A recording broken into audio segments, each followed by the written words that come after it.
To the people of Ohio, you are being taken advantage of. Your goodwill, your practicality, and your willingness to band together, all of which are great virtues, are nevertheless being turned against you and driving you into fear, panic, and political oppression.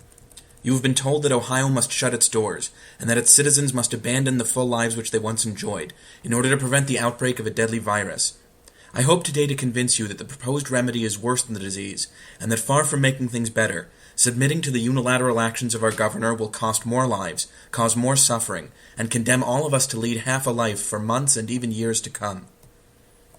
As many of you know, what is currently occupying all our thoughts is a lung disease caused by a coronavirus, similar to the one which caused an outbreak of SARS in the early 2000s. Like that virus, this one initially broke out in China, and has spread to the rest of the world, becoming a pandemic.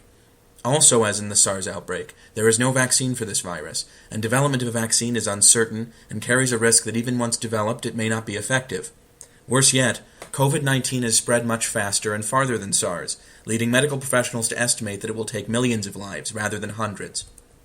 In order to prevent this outcome, researchers and politicians have been telling us for the last several weeks that we must halt the spread of the virus by seizing nearly all in-person social interactions, a practice they call social distancing. It makes no difference whether someone appears sick or not, because the researchers believe that many people carry the disease without showing symptoms. Because this is a lung disease, the elderly and others with diminished lung capacity, such as sufferers of emphysema and COPD, die at a considerably higher rate than the general population, with some placing it as high as 15% of infected. If we do nothing, the authorities say, millions will die in the United States as COVID-19 spreads from low-risk to high-risk people. These are the facts as they have been presented to the people of this state and the country at large.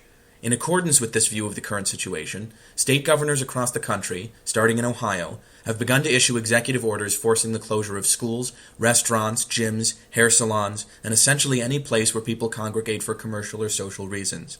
They have left open only those facilities which they consider economically necessary, grocery stores, for instance, so that isolated citizens can purchase food, and factories so that goods can continue to be produced. And while a number of so-called non-essential facilities remain open, and free travel of citizens within states is still permitted, it is only a matter of time before pressure from medical authorities and fear of the virus presses them to close these as well, and forbid non-essential travel, something which many commentators are already loudly clamoring for them to do. There are two problems with all this, one moral and one practical. The moral problem is that in their efforts to contain the virus, these governors have subverted every principle that forms the basis of politics in this country. Every state in the Union is a republic and a democracy, and their governments are set up accordingly.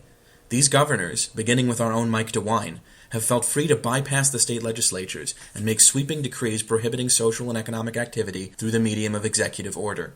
They have asserted the right to do this by invoking emergency powers, using as their excuse the severity of this viral outbreak, but in doing so they have gone far ahead of the facts on the ground and their proper role in a constitutional government. Governor DeWine declared an emergency and started banning activities before there was a single death in Ohio from COVID-19. In fact, we have yet to declare any. Yet despite this apparent lack of urgency, DeWine chose to sideline and ignore our state legislature, the proper organ for making determinations with such drastic consequences for our people. In doing so, he has made a mockery of the idea of self-government among a free people. Instead, he treats us like children, remonstrating with us to do as he says, and punishing violations of the spirit of his orders with further encroachments on our liberties. He has admitted frankly that he closed restaurants and bars principally because he was sent pictures of people blithely sitting in them and enjoying themselves, at a time when, in his opinion, we ought to be dedicating all our actions toward the eradication of a single virus. In other words, his priorities are the only ones that matter, and if the rest of us are so irresponsible as not to kneel before them, then he will knock us down to our knees. He has done so, and regrettably he has been applauded for doing so by thousands of sycophants for state power, paranoiacs who have decided that COVID-19 is Armageddon in viral form, and other governors who see his actions as a model for autocratic control in their own states. Mr. DeWine has been widely lauded, and widely imitated, for disregarding the rights of a free people and seizing absolute power for himself. Yet despite this tyranny, what is perhaps even more distressing is that Mr. DeWine has failed in his professed attempts to keep us safe from the scourge of COVID-19. This brings me to my second problem with his actions, the practical one, which is that his actions cannot and will not prevent the spread of the virus. One glaring omission from the list of banned social gatherings is the continued operation of grocery stores. Mr. DeWine and all other state officials have hesitated to do this because without food we will all starve, and even in his power-drunk and paranoid state, he does not see this as preferable to COVID-19. However, grocery stores are, from an epidemiological standpoint, some of the absolute worst places to leave open. Hundreds and even thousands of people are capable of crowding into a supermarket at the same time. Many of them bring their children with them, particularly as the schools are now closed. And since viruses spread faster among children than among anyone else, grocery stores have now become exactly the kind of virus farm that Mr. DeWine was trying to prevent schools from becoming. In addition, grocery stores are full of disease-spreading surfaces and objects, most notably the packages of food that will be picked up or touched by potentially hundreds of people every hour. And it is not just grocery stores.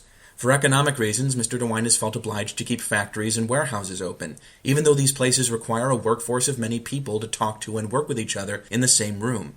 And as others have pointed out, daycare centers, which have been left open among other reasons to allow nurses to stay at the hospital instead of having to care for their young children, pose much the same threat of virus spreading that schools do. The response of many on social media to these omissions is that Mr. DeWine should close all these places, and more, that he should close literally anything that is non-essential, a word they never bother to define despite its critical importance. These people are missing the point. It is not true that Mr. DeWine could keep us all safe by shutting our lives down completely. What is true is that no conceivable plan can accommodate the two totally opposed goals of allowing people to keep living and ensuring that COVID-19 will not spread.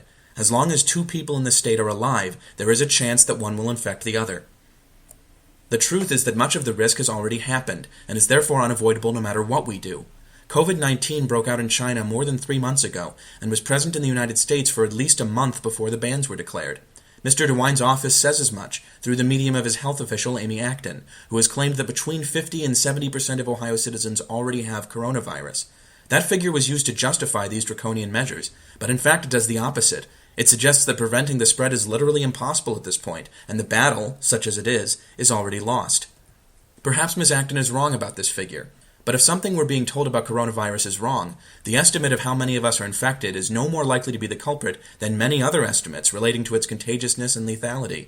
The truth is that we're still largely in the dark about coronavirus, and the models being forecast by medical professionals are based on a relatively small number of cases.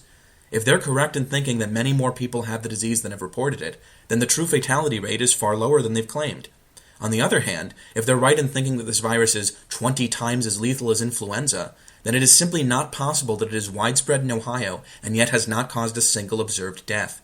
The facts that are being used to direct us, and frankly to intimidate us into compliance, are inconsistent, incomplete, and largely speculative. It would be bad enough to have all our freedoms curtailed to have a certain chance of preventing a disaster that is certain to come otherwise. Even in that case, respect for the rights of individuals would suggest that we should be allowed to voluntarily take steps of our own, as free people who want to do the right thing, instead of being ordered to. But to be harassed and oppressed by these regulations to avert a potential catastrophe, and to have this done in such a way that it will likely do little or nothing to protect any of us, is a crime against the public. This pandemic of dictatorship, which is every bit as destructive as COVID-19 and far more avoidable, began in a small and sensible way. Canceling large events and conferences where thousands would be crowded into a few rooms was a wise precaution, and to a certain extent so was shutting down public schools, although the fact that this was done so precipitously and without any thought of a return date is terribly irresponsible. But this kernel of good sense, like a speck of dust inside an oyster, has been coated in a thick layer of panic, governmental arrogance, and the short-sighted impulse to do something, no matter what. In our mad rush to shut down society, we've ignored all the costs that a self-imposed societal collapse will bring us. These costs are not purely financial. When people have worked for decades to build a small business, have poured their life's blood into it to make it succeed, and then are told that their business will fail because it must not be allowed to operate, they fall into despair and lose their will to live. The same is true for the student who's worked for years to earn his degree, only to be told that his education and his future are to be put on hold for an indefinite period of time that he cannot afford to waste. Even the elderly, for whose sake these decisions have ostensibly been made, are paying a terrible price, because they will not be permitted to see their families, the children and grandchildren whom they love, and whose visits are often the only great pleasure left in their lives. When you take from these people everything that makes life worth living, make no mistake about it, they will die. They will die from heart attacks brought on by the immense stress inflicted on them. They will die from not being able to summon up the courage to face life's daily struggles, and they will die in many cases from taking their own lives in despair. More than any abstract notion of political rights, this is the principal reason why depriving people of their rights to liberty in the pursuit of happiness is wrong. People of Ohio, you did not ask for this reign of terror, and you should not accept it. If our governor, Mike DeWine, was the first to transform his home into a police state, then he must be the first to go in the other direction and start making it free again. No virus, no matter how virulent, is a sufficient excuse to do what he has done and cause the unquestionable suffering that he has caused.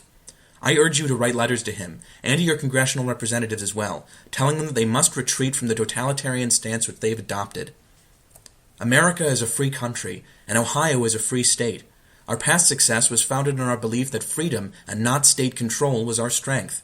Free cooperation saw us through many disasters in the past, and used responsibly it will see us through this crisis better than the panic and heavy-handed repression we've witnessed so far. Let us stop fearing for our lives and start living them again. And Mr. DeWine, if this message ever reaches you through the fog of autocracy and fear that envelops you, hear this. You say you want to be a leader of this state. If you want to lead us away from this precipice which you're now pushing us over. Lead us by example and not by force, and spread a message of cooperation rather than one of subservience to your will. If you refuse to do this, then you are no American and no statesman, but rather just a temporary tyrant. I hope to see the day when you outgrow your authoritarian impulses, but rest assured that if you do not, then Ohio will outgrow you.